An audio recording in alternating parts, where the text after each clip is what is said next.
What's up, advocates? And we're here today. We got like real professional video vlog type thing. I'm going to take you through an entire day of what sort of a day in the life of a public adjuster is like. We're here live at Startup Street. We're going to do a cool little podcast, little interview, should be fun. And I'm going to take you to a few inspections. I'm going to take you to an initial inspection with an actual insurance adjuster, and I'm going to take you to some of my claims, and I can explain sort of what it's all about, the situation, and how we're able to solve these claims quick and fast. So follow me along today on this beautiful journey of public adjuster life, baby. There you go. We put the guest's health first, so if anything major happens, you get out the door before everyone else does. I will have some of this. And you already volunteered to be the last one out, right? That's it. You're gonna climb over me. Yeah. What is it you do, and then what's commercial claims advocate? Let's do that. All right, we can simplify that pretty easily. I am a public insurance adjuster. Do you guys know what that is? Anybody? No. Nobody? No? No. See, this is the problem. Nobody knows what a public adjuster is. Nope. You gotta educate us. Has anybody filed an insurance claim here before? Yep. All right. Okay.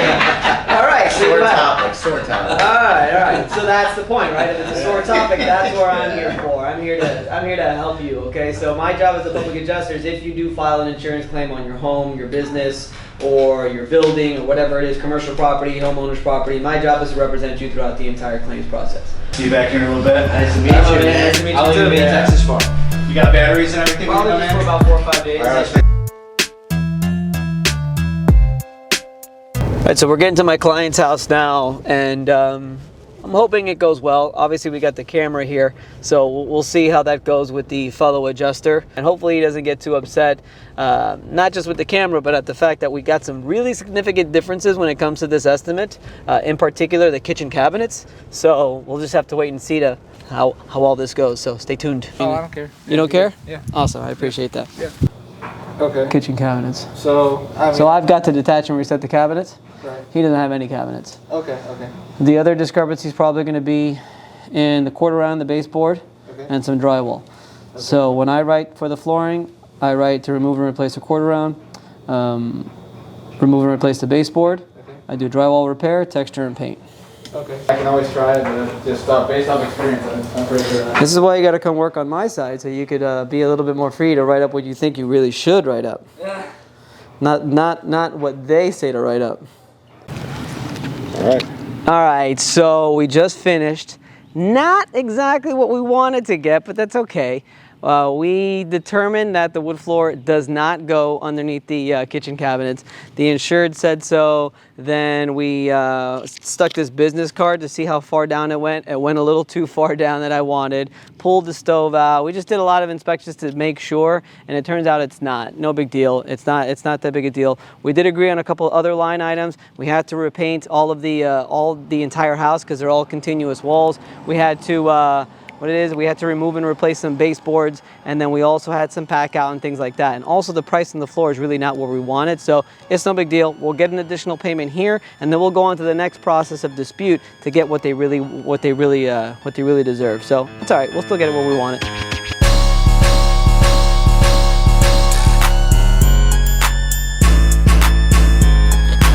All right, so what's up, guys? So we're here at a claim that I had not too long ago. We recently just settled it, actually, and I'll get to that a little bit later. Basically, it's a fire.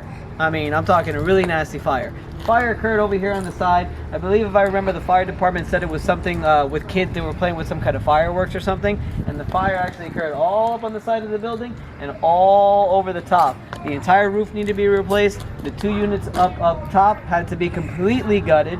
This floor over here, because of the fire and the water to put out the fire, suffered all kinds of water damage below it. I mean, complete total loss. They're still actually in the works. If you can see, all the repairs are still. You can see all the soffit, all the new soffit that's on here, the new fascia and everything. So there's still a lot of work to be done here. And this claim was already about 6 months ago, and they're still putting it together. So, yeah.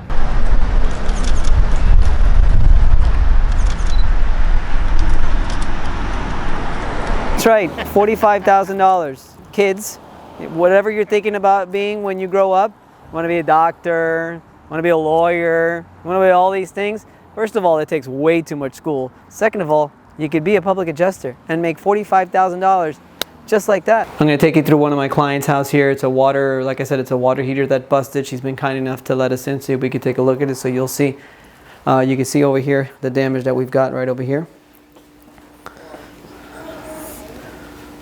All right, and to show you where the water originated from was in the water heater. The water heater is located right behind this wall.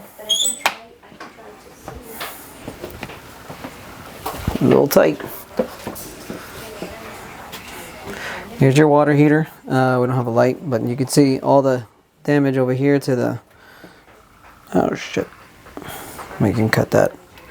There's all your damage to the wood floor.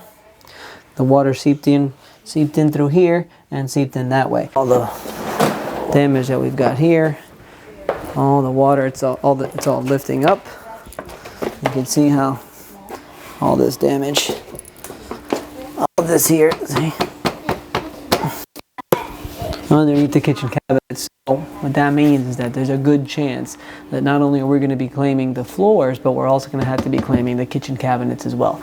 Beautiful home, really nice size claim for these people. So, you know, it sucks, but the goal is to make sure that we put them back whole again so that they can, you know, replace all these wood floors and possibly their cabinets as well.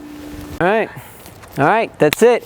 That's my day. 3 inspections. You saw we did an initial inspection, we did a past claim, and we got an open current claim right here that you guys were a part of all day, but it's not over yet.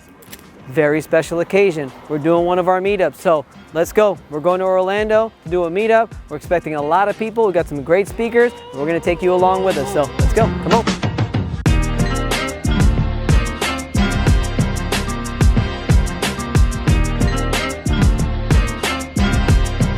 You guys, I promise you're gonna love this one. If you're a public adjuster, if you're an attorney, if you're a roofer, if you're a contractor, if you're someone who's looking to penetrate a new market, that's what I'm going to talk about here today.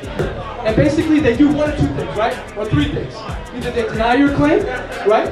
They lowball you, right? Or they don't respond to you. Thank you guys for following me along. Come out to the next meetup, guys. We're going to Jacksonville. We're going to all over the country, to be honest. So come out, mingle with other public adjusters, other contractors. Let's talk shop. Come out, join the movement, and come on out. Thank you, guys.